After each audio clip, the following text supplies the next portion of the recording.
Hi there, ये MGT601 entrepreneurship की short lecture series का लेक्चर नंबर 4 है। इस लेसन के अंदर आपको मेन पॉइंट्स करवाए जाएंगे और ये स्लाइड्स भी आपसे शेयर की जाएगी। इस लेसन का टाइटल है kinds of entrepreneur, their role and functions in an enterprise. तो इस लेसन का जो लर्निंग ऑब्जेक्टिव्स है, आप इस लेसन में क्या क्या पढ़ेंगे। So kinds of entrepreneur, their role and function, इसके अलावा it also explains the hurdle they encounter. So इसमें सबसे पहले है kinds of entrepreneur. So innovating entrepreneur ये वो होते हैं जो इंट्रोड्यूस करते हैं नया आइडिया या टेक्निक इकोनॉमी के अंदर। और उसके बाद है फिर इमिटेटिंग एंटरप्रेन्योर, ये वो होते हैं जो अडॉप्ट करते हैं इनोवेशन, जिनको क्रिएट करते हैं ज़्यादा तौर पे इनोवेटिव एंटरप्रेन्योर।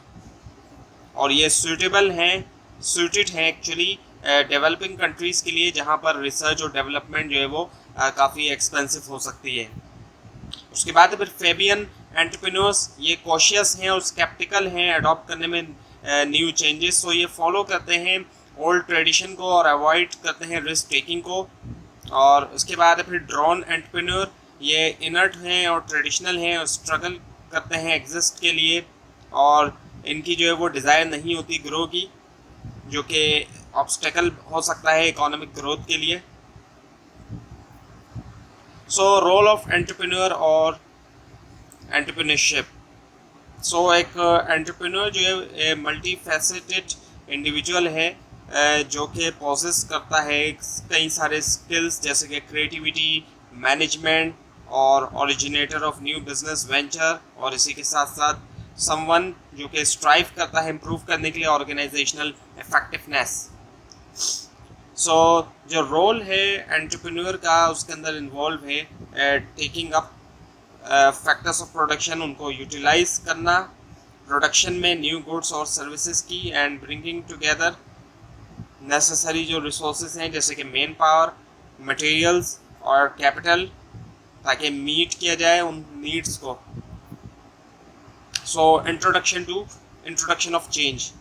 सो एंटरप्रेन्योरशिप के अंदर इन्वॉल्व हैं सेवरल स्टेजेस, जैसे कि इनिशियल लॉन्चिंग, सब्सिक्वेंट एक्सपेंशंस और फैक्टर इनोवेशन। इनिशियल लॉन्चिंग के अंदर इन्वॉल्व है ओरिजिनल प्रोडक्शन ऑफ गुड्स, जबकि सब्सिक्वेंट एक्सपेंशन स्टेज के अंदर इन्वॉल्व है इंक्रीज इन क्वांटिटी। और जो फैक्टर इनोवेशन स्टेज है, इसमें इन्वॉल्व है इंक्रीजिंग द सप्लाई या फिर प्रोडक्टिविटी जो है फैक्टर्स ऑफ प्रोडक्शन की, including financial, labour and material resources. So increasing productivity. So entrepreneur का रोल होता है इंक्रीज करने के अंदर प्रोडक्टिविटी।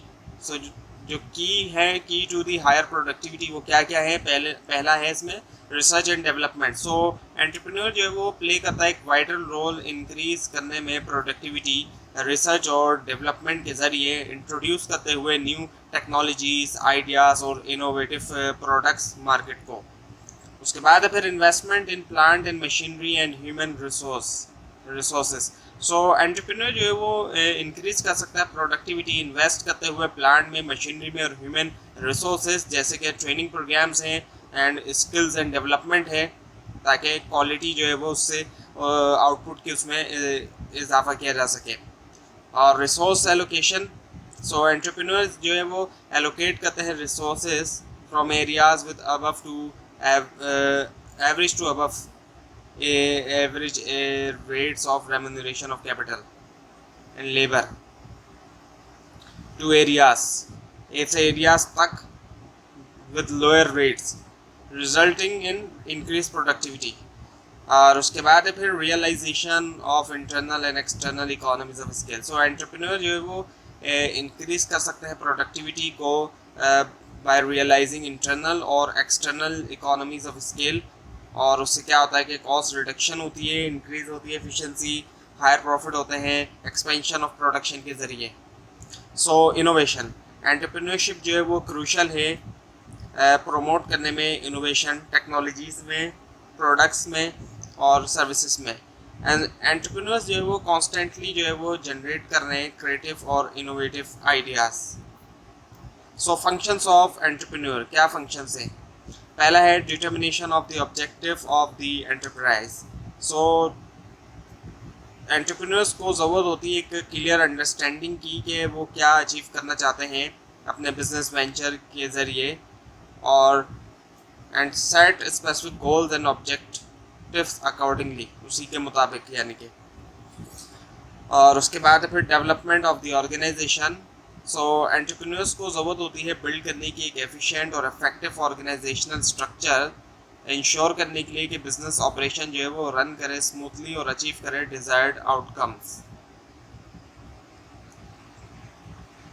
उसके बाद है सिक्योरिंग एडिकेट फाइनेंशियल रिसोर्सेज। सो एंटरप्रेन्योर को ज़रूरत होती है कि अरेंज करना नेसेसरी कैपिटल और फंडिंग लॉन्च करने के लिए और सस्टेन करने के लिए बिजनेस ऑपरेशंस, जिसमें इन्वॉल्व है सीकिंग इन्वेस्टमेंट कई सारी सोर्सेज से। और उसके बाद है फिर requisition of technological equipment and its revision consonant with the technical change। So entrepreneurs को ज़रूरत होती है एक्वायर करने की और अपडेट करने की टेक्नोलॉजिकल इक्विपमेंट, ताकि वो कॉम्पिटिटिव रह सके मार्केट के अंदर और अडेप्ट करें चेंजिंग टेक्नोलॉजिकल लैंडस्केप।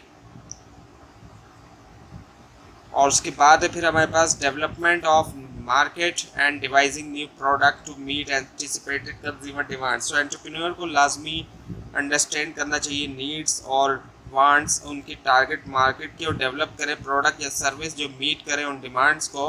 उसके बाद है maintenance of good relations with public authorities and society at large. So entrepreneurs को ज़रूरत होती है बिल्ड करने की पॉजिटिव रिलेशनशिप गवर्नमेंट अथॉरिटीज़ के साथ और वाइडर कम्युनिटी, ताकि इंश्योर करें कि उनका बिजनेस ऑपरेट करे स्मूथली। उसके बाद है management of human relations. So entrepreneurs को ज़रूरत होती है मैनेज करने की अपने एम्प्लॉयज़ को इफेक्टिवली, ताकि इंश्योर करें कि वो मोटिवेट हों और प्रोडक्टिव। उसके बाद फिर फाइनेंशियल मैनेजमेंट। सो एंटरप्रेन्योर्स को लाजमी जो है उनके पास होना चाहिए एक अच्छी अंडरस्टैंडिंग फाइनेंस की, और वो मैनेज कर सकें अपने बिजनेस फाइनेंसिस को इफेक्टिवली। और उसके बाद है प्रोडक्शन मैनेजमेंट। सो एंटरप्रेन्योर्स को ज़रूरत होती है कि वो मैनेज कर सकें अपने प्रोडक्शन प्रोसेस, ताकि इंश्योर करें कि प्रोडक्ट या सर्विस जो है वो डिलीवर्ड हो एफिशिएंटली और स्टैंडर्ड भी उसका हाई हो। So barriers in the path of entrepreneurship, Vesper ने जो है वो लिस्ट दी है 12 कॉमन बैरियर्स की इन द पाथ ऑफ एंटरप्रेन्योरशिप, और ये कौन कौन से हैं। पहला है लैक ऑफ वाइबल कॉन्सेप्ट। इससे मुराद क्या है, ये जो बैरियर है इससे मुराद एब्सेंस होना एक फिजिबल और प्रैक्टिकल बिजनेस आइडिया का। और फिर है लैक ऑफ मार्केट नॉलेज, यानी कि लैक ऑफ अंडरस्टैंडिंग होना टारगेट मार्केट की। और फिर है lack of technical skills. So entrepreneur को ज़रूरत होती है पॉजेस करने की या एक्वायर करने की टेक्निकल स्किल्स जो नेसेसरी होते हैं डेवलप करने के लिए, प्रोड्यूस करने के लिए प्रोडक्ट्स या सर्विस। और उसके बाद lack of seed capital. So seed capital की कमी होना है। सीड कैपिटल से मुराद ये कि जब स्टार्ट किया जाता है बिजनेस तो फंड की ज़रूरत होती है, और विदाउट सीड कैपिटल उससे क्या होता है कि एंटरप्रेन्योर जो है वो स्ट्रगल करते हैं। और उसके बाद फिर lack of business know how. So entrepreneurship requires business acumen और नॉलेज कि कैसे जो है वो मैनेज किया जाएगा और ऑपरेट किया जाएगा एक सक्सेसफुल एंटरप्राइज। और उसके बाद है कॉम्प्लेसेंसी।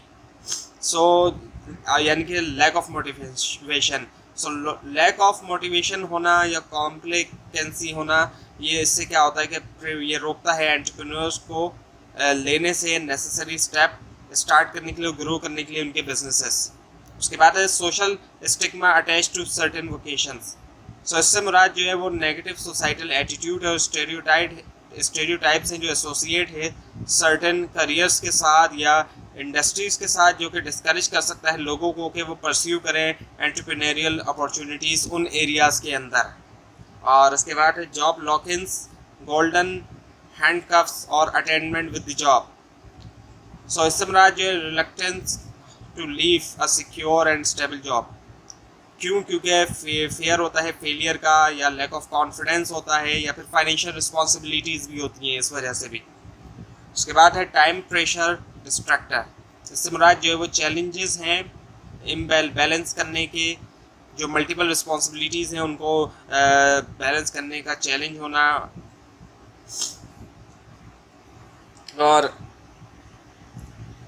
डिस्ट्रैक्शन जो कि रोक सकता है इंडिविजुअल को डिवोट करने से सफिशिएंट टाइम और अटेंशन परस्यू करने के लिए। Entrepreneurial ventures. इसके बाद फिर लीगल कंस्ट्रेंट, इससे मुराद कई सारे लीगल बैरियर्स होते हैं जो खैर रुकावट की तरह होते हैं एंटरप्रेन्योर्स के लिए, और इसके अंदर शामिल हो सकते हैं regulatory hurdles, licensing requirements, legal complexity जो कि चैलेंजिंग हो सकते हैं।